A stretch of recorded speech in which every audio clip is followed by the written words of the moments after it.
Olá, meninas, tudo bem? Vamos nós de novo aqui nossa aula. Hoje nós partiremos para o processo de comunicação. Semana passada nós vimos a comunicação na linha do tempo, né, uma breve história da comunicação, o surgimento, a evolução dela, as tecnologias, seu surgimento. E hoje a gente vai ver o processo de comunicação. A nossa aula hoje a gente vai abordar os diferentes aspectos desse processo, de acordo com a teoria da comunicação, e eu vou usar os termos do autor e comunicólogo Juan Dias Bordenave. Eu vou apresentar os slides e a partir deles a gente vai evoluindo a nossa aula, tá bom? Vou aqui acessar o nosso slide.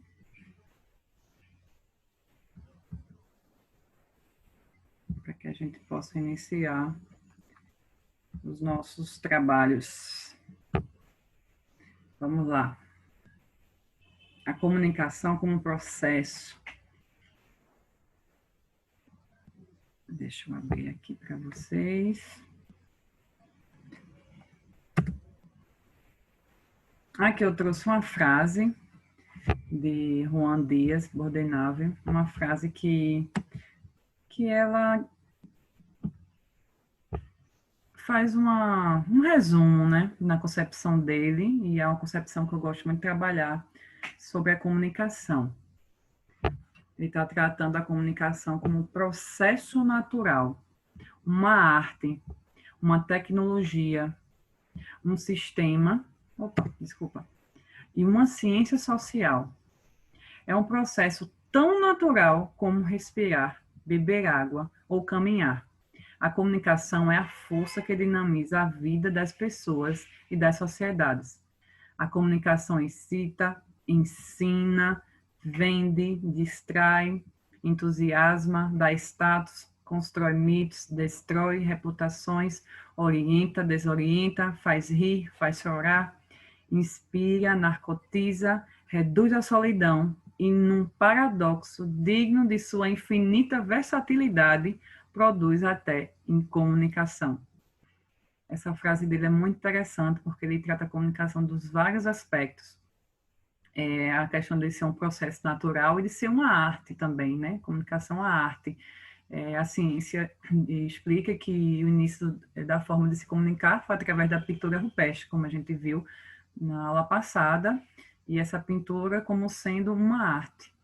E nessa disciplina de didática e conteúdo de comunicação e arte, a gente resolveu começar o aspecto da comunicação, estudar sua evolução, seu processo, porque ela antecede a questão da arte, e através da arte a gente expressa, né? A gente tem a parte da expressão.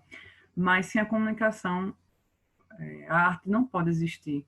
A comunicação nos seus vários aspectos, nos seus signos, na sua forma de linguagem, tudo mais. Aqui eu trouxe alguns elementos que Juan Dias Bordenave traz em seu livro, Além dos Meios e Mensagens. Eu tenho até uma cópia dele aqui, mas na internet a gente consegue ver algumas páginas para quem se interessar. E aqui o que eu acho interessante é que ele traz, eu acho que coloquei 3 realidades aqui dele, né? Essa primeira que ele coloca aqui, a realidade objetiva de 2 pessoas, né? Que têm suas percepções a partir das suas experiências, dos seus conhecimentos, das suas crenças, valores, suas atitudes, dos signos, que são os símbolos, suas habilidades comunicativas.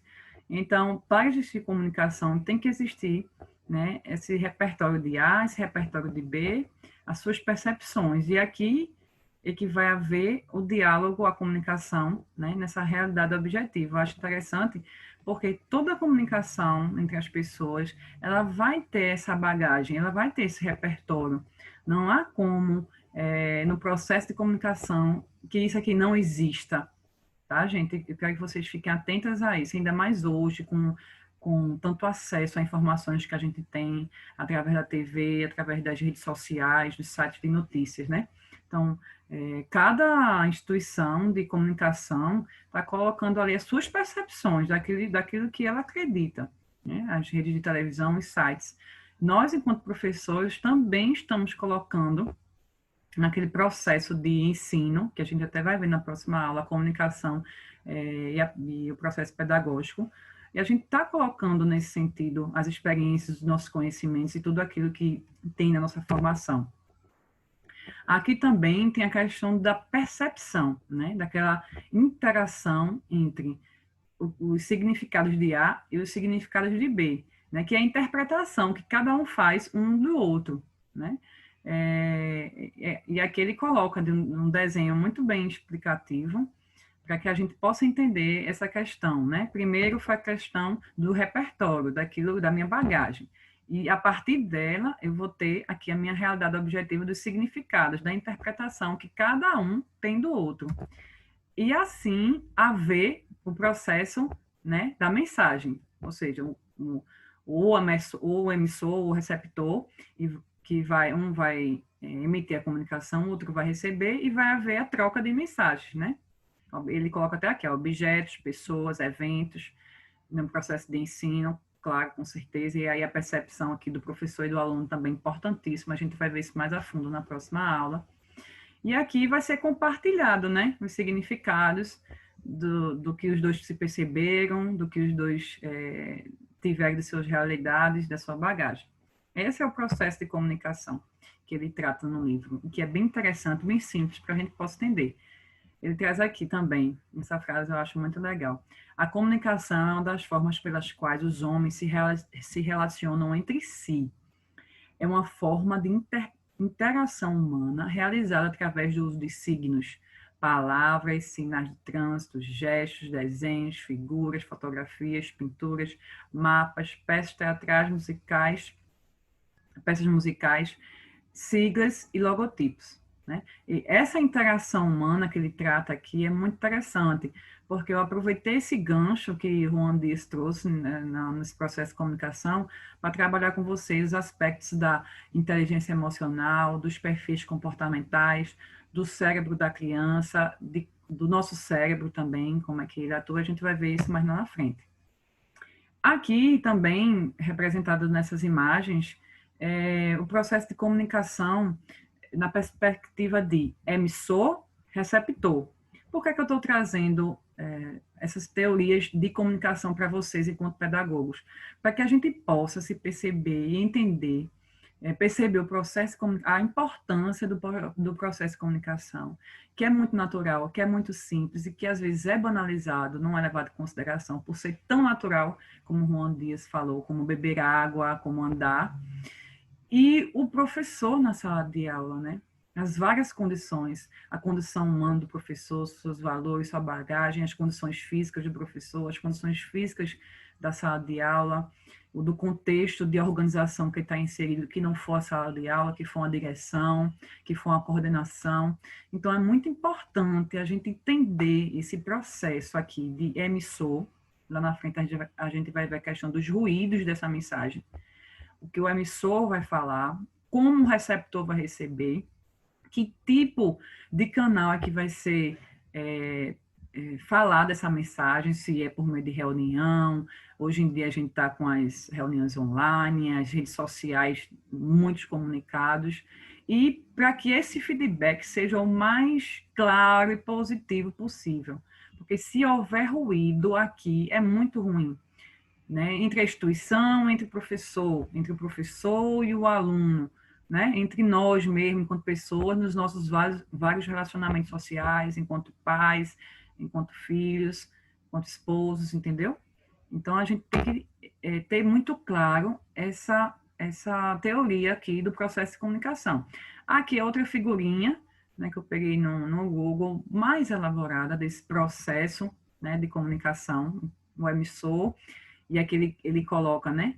O emissor, a mensagem, o canal, a decodificação. O que é decodificação e codificação? O emissor codifica sua mensagem, ou seja, eu, professora Tassiana, estou codificando a minha mensagem para passar para vocês através desses slides de nossas aulas online. Qual é o canal que a gente está usando? A gente está usando o portal AVA, o Zoom, o WhatsApp, né? Dos canais que possam, da melhor maneira possível, passar o conhecimento para vocês, para que vocês possam. Aí vocês entram na análise da decodificação, ou seja, vocês vão passar pelo processo de entender aquela mensagem codificada que eu estou emitindo para vocês. E vocês aí vão receber e vai ter a retroalimentação. Né? Geralmente a gente está fazendo esse feedback pelo Google Meet e pelo WhatsApp. Eu estou emitindo pelo Zoom, né? E também emitindo pelo Meet, mas aí eu vou ter o feedback de vocês por esses outros canais. Tá bom, gente?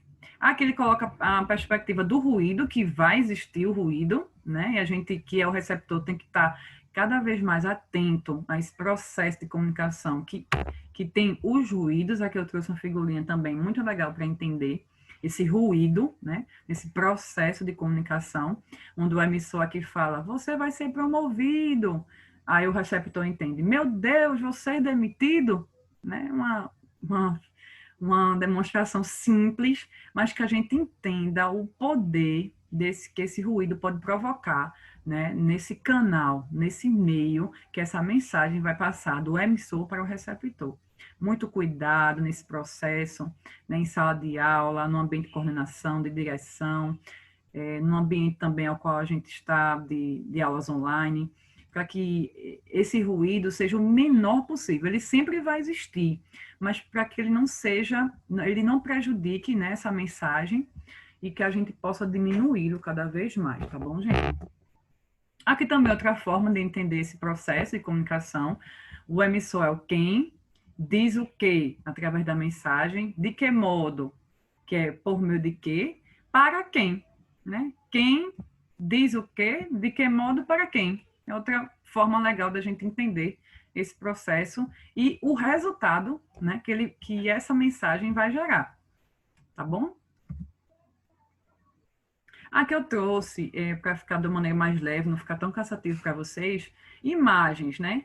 Em relação à comunicação pedagógica. A gente vai ver na próxima aula uma percepção com mais teoria, mas eu tentei trazer nessa aula através de imagem, de uma maneira para que a gente possa entender esse processo de comunicação pedagógica, o tradicional, né? O professor aqui atuando, né, como emissor, as crianças sentadinhas, observando como receptor. Aqui, essa maneira aqui relacional, né, onde o professor ele está aqui com o aluno nessa interação, onde ele não está só como, né, o emissor ali e o receptor também está aqui com ele atuando juntos. Aqui já outra dinâmica, né? Já não é quadro nem sala de aula. É o aluno na prática, vamos supor que é uma aula de geografia, não está com o livro aberto, né? É o globo, e eles pegando o globo, o professor interagindo, né? Isso é uma forma importantíssima da gente ver os vários aspectos da comunicação na pedagogia. Aqui eu coloquei essas duas figuras, porque são os professores sentados em círculo, né? E essa maneira de sentar em círculo, de sentar junto, né, com os alunos, é uma maneira que traz a gente mais para junto do aluno, é uma maneira bem empática de tratar o aluno nos vários assuntos que for trabalhado em sala de aula. E a diferença nesses dois é que aqui o contexto dessa aula está em outro espaço, tá vendo? Pode ser uma biblioteca, ou a biblioteca da escola, ou alguma biblioteca ao qual a escola foi fazer excursão, algum espaço externo à sala de aula, para que essa forma de comunicação seja a mais diversificada possível, né, dentro daqueles aspectos cognitivos, né, de chamar a atenção da criança para o ensino e na perspectiva do ensino-aprendizagem. E aqui a professora está num ambiente que provavelmente pode ser a sala de aula. Eu vi aqui as cadeirinhas, os brinquedos. Então, pode ser que seja um ambiente da própria sala de aula, que também a gente pode usar essa metodologia na comunicação pedagógica. Aqui já começando a introduzir, né? Aqui o computador, então não está dispensado o quadro, nem dispensado o professor, nem dispensado também as formas, né, cognitivas, aqui o globo. Então está todo mundo interagindo com a tecnologia, mas não deixando de lado a forma tradicional. Eu achei muito interessante essa imagem.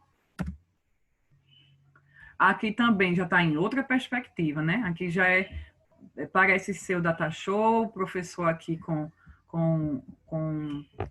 o notebook, e cada aluno com o seu notebook, que é outra realidade, né? Que a gente pode perceber também de ensino, mas também que há o ensino ativo, há a participação ativa da criança, e o professor, em seu ambiente também, monitorando essa participação e promovendo a proatividade, né, em relação ao ensino-aprendizagem, ali na introdução da tecnologia.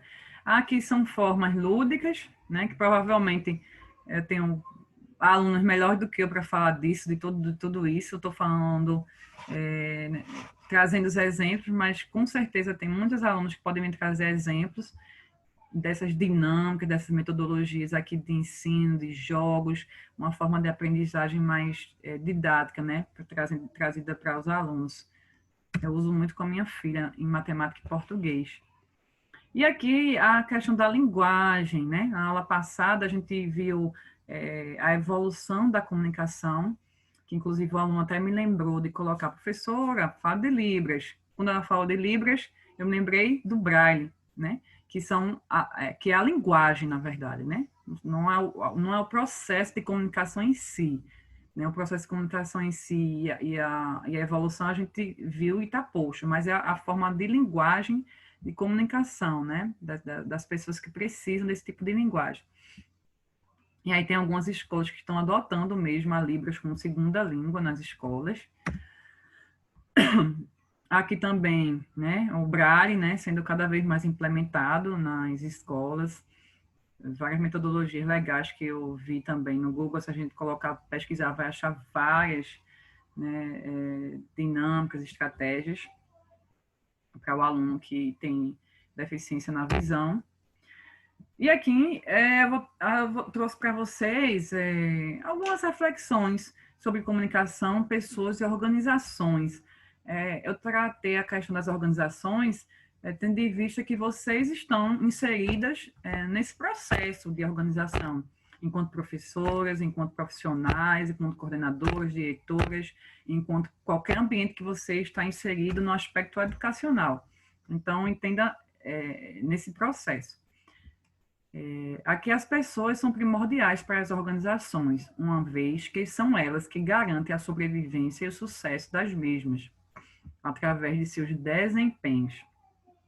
As pessoas apresentam recursos como habilidades, competências, destrezas, conhecimentos e experiências, que colocam à disposição das organizações. Por outro lado, possuem expectativas, objetivos, motivações, valores, características individuais inerentes de sua personalidade, que interferem positiva ou negativamente na aplicação dos recursos pessoais disponibilizados, conforme a maneira como são vistas e tratadas pela organização. Então, aqui eu estou trazendo o aspecto de vocês enquanto profissionais, de vocês enquanto graduandas em pedagogia. Não estou nem trazendo o aspecto do aluno. O aspecto do aluno eu até vou trazer na próxima aula, mas chamando a atenção aqui da comunicação entre as pessoas e as organizações, né? A importância com o seu desempenho, a importância, né, dos seus recursos e de como é que essa organização percebe, né, esse aspecto das pessoas, né, dos seus professores, dos seus colaboradores. Isso é muito importante, né? Eu falo como professora, mas falo para vocês que são professoras mais do que eu, inclusive. Tem pessoas com experiências que me trazem muitos exemplos bons, pessoas em áreas de liderança que têm que entender esse processo, né? Das pessoas como recursos, como habilidades, e que têm expectativas, e que esse processo seja entendido num ambiente saudável de comunicação, num ambiente saudável também da inteligência emocional. E é importante, eu acho importante trazer esse aspecto da inteligência emocional e também vou apresentar mais lá na frente os perfis comportamentais para que esse processo de interação entre professor, colaborador, liderança, coordenação, aluno, que ele transpassa, ele passa pela inteligência emocional. E é bom, eu estou trazendo apenas alguns aspectos para pontuar a importância de nós entendermos como nossa inteligência funciona, para que a gente possa de uma maneira mais eficaz, mais inteligente, né? Na parte emocional, né?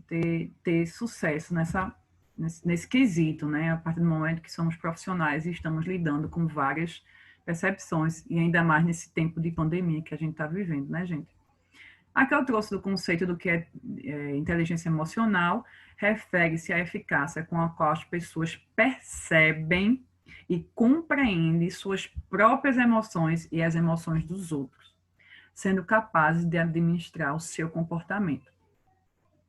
A gente, algumas pessoas podem até estar lendo, tá dizendo, professor, isso aí não é fácil não, ou outras pessoas devem estar dizendo, eu consigo fazer isso, enfim.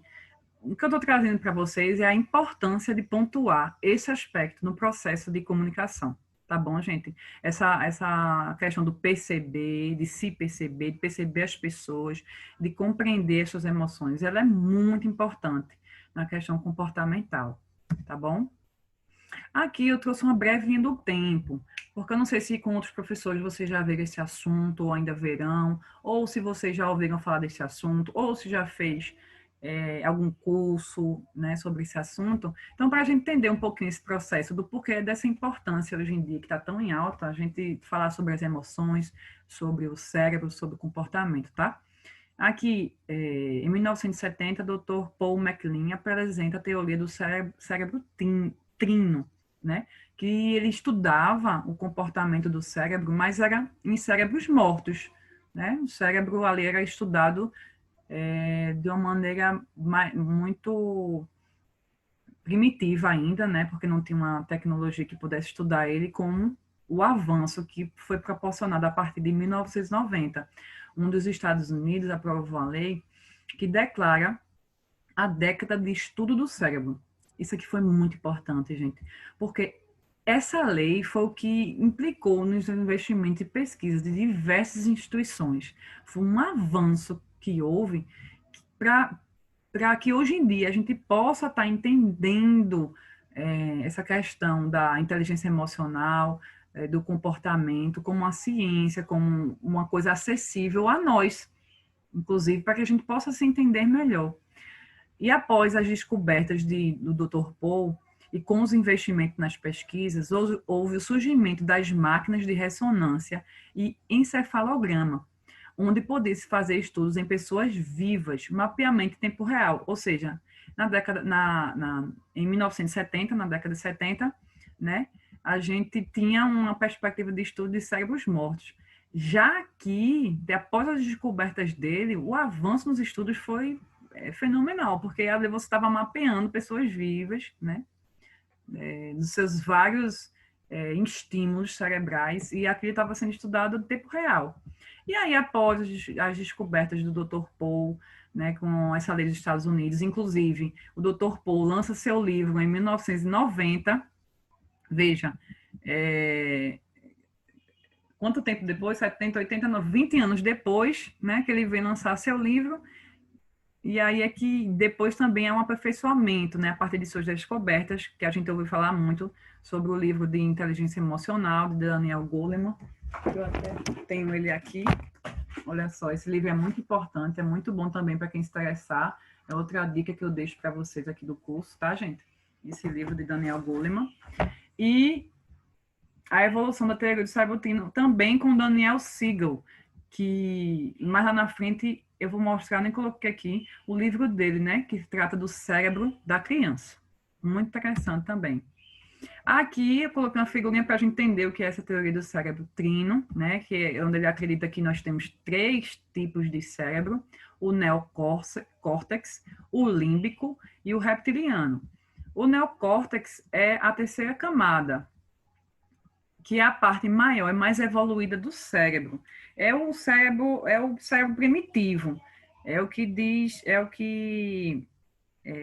não, o primitivo é o reptiliano, perdão. O neocórtex é o da consciência, é o da linguagem, essa percepção aqui mais exterior, mais do raciocínio.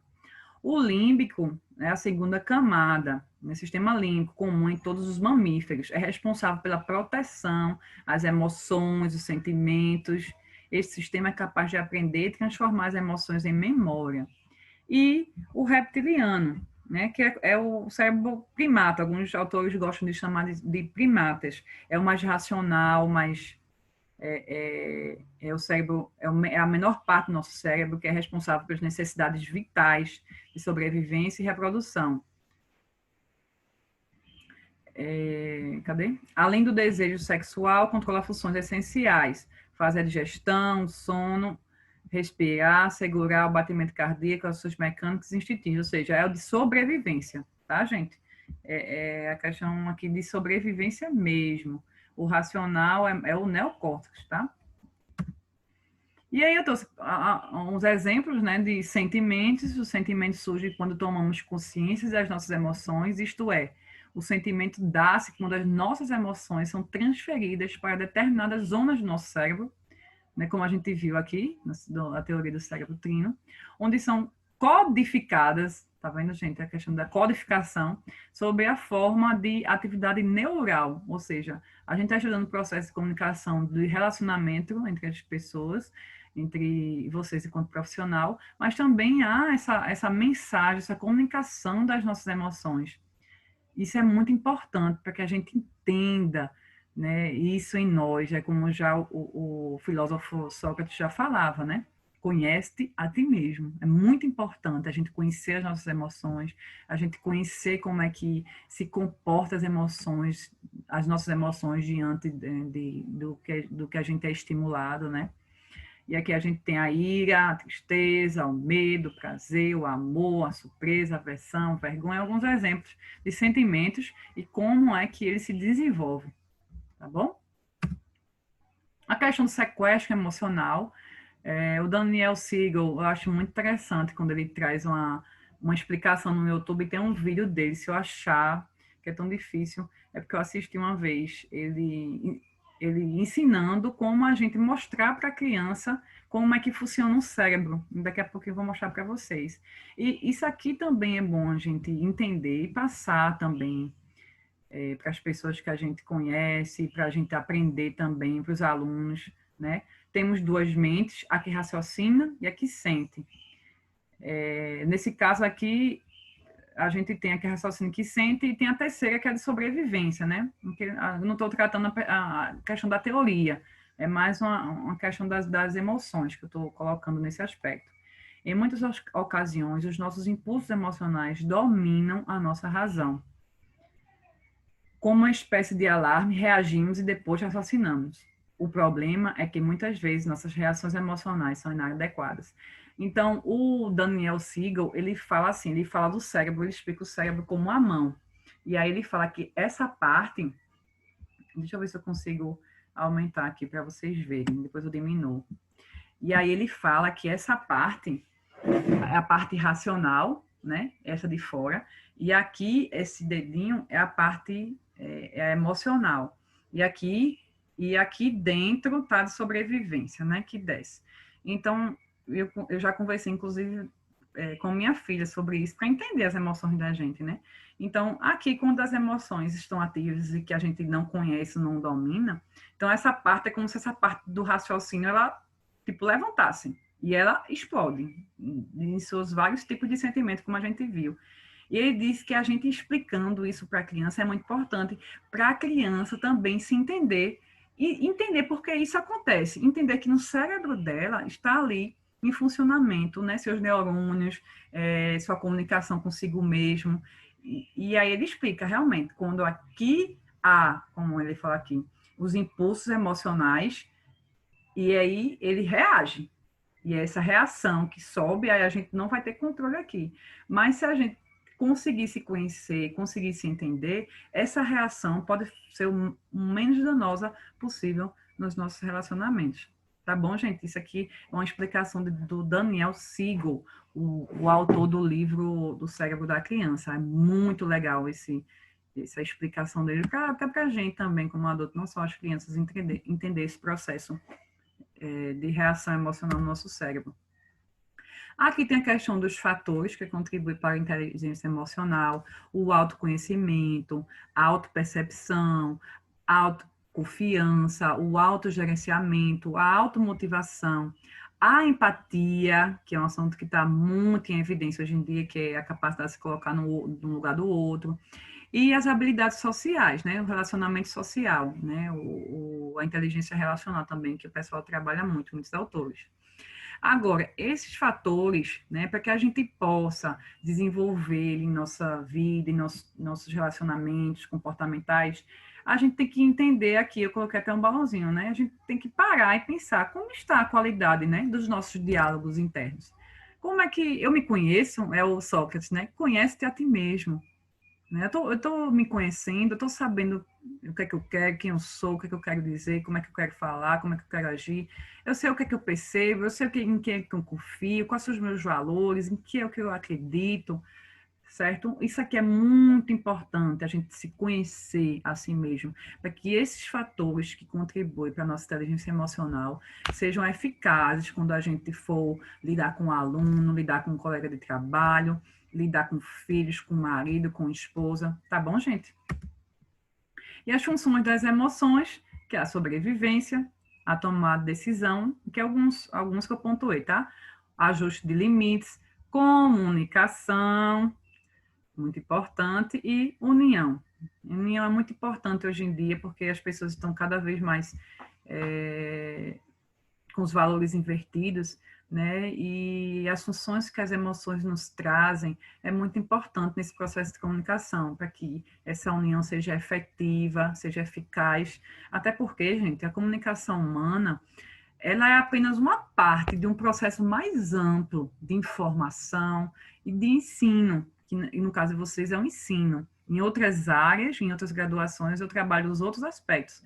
Mas a comunicação é uma parte do processo mais amplo de informação, certo? E no caso de vocês, seria um ensino. E aqui, para encerrar essa percepção da inteligência emocional, são as quatro habilidades.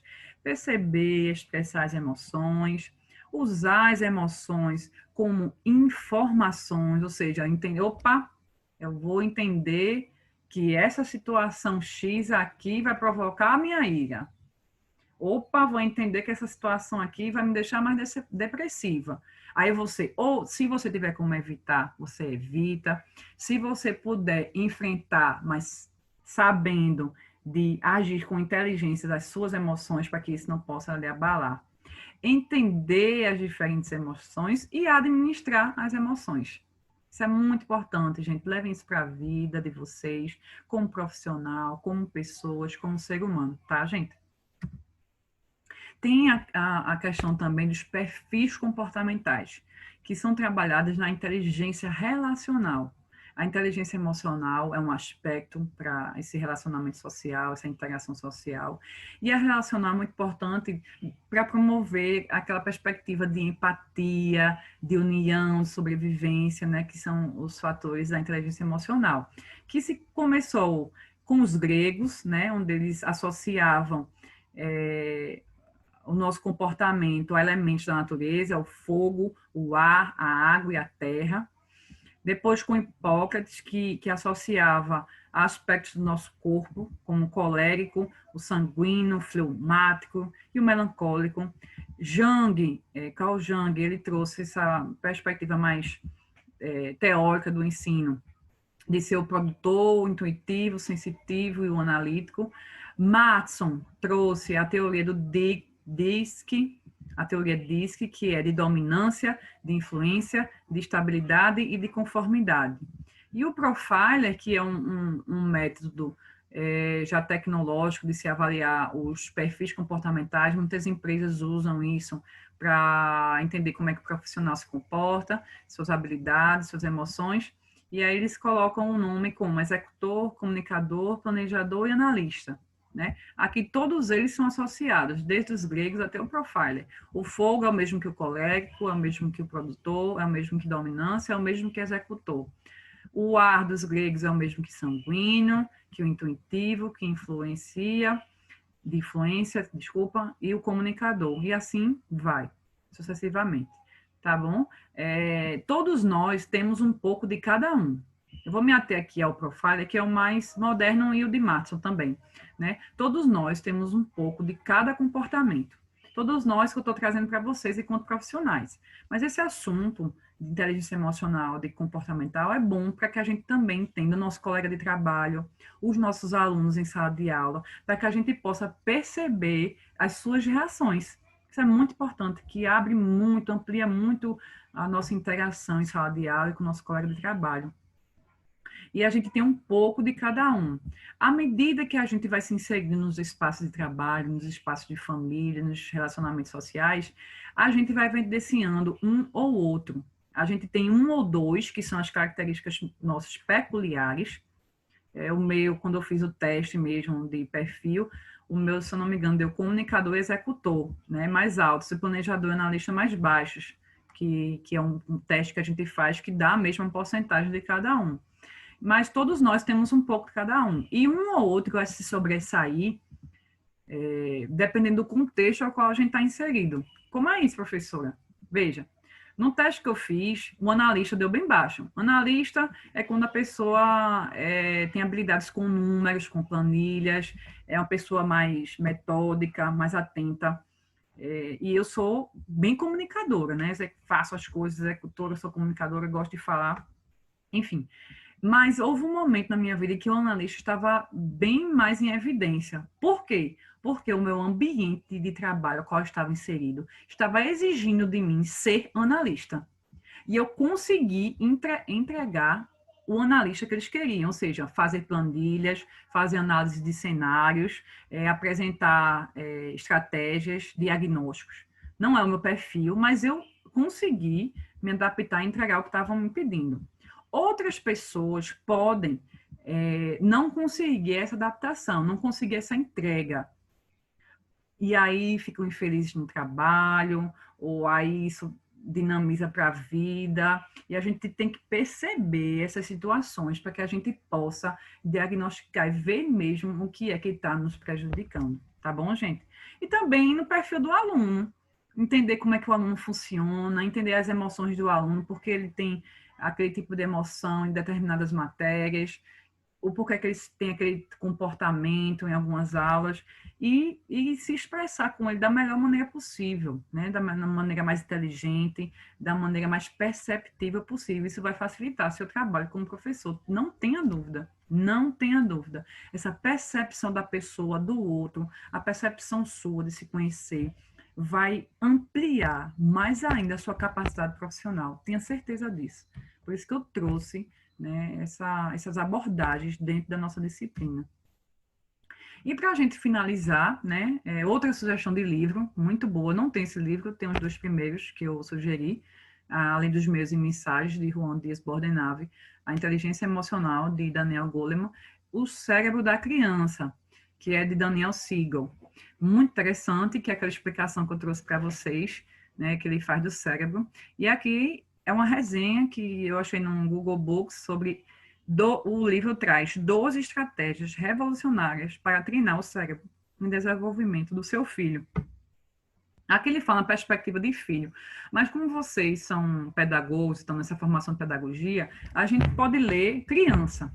O cérebro da criança é uma abordagem revolucionária à educação, que contempla 12 estratégias-chave adaptadas a cada idade, dos 0 a 3 anos, dos 3 a 6, 6 a 9 e de 9 a 12, que fomentam o desenvolvimento saudável do cérebro, fazendo com que as crianças sejam mais calmas e felizes.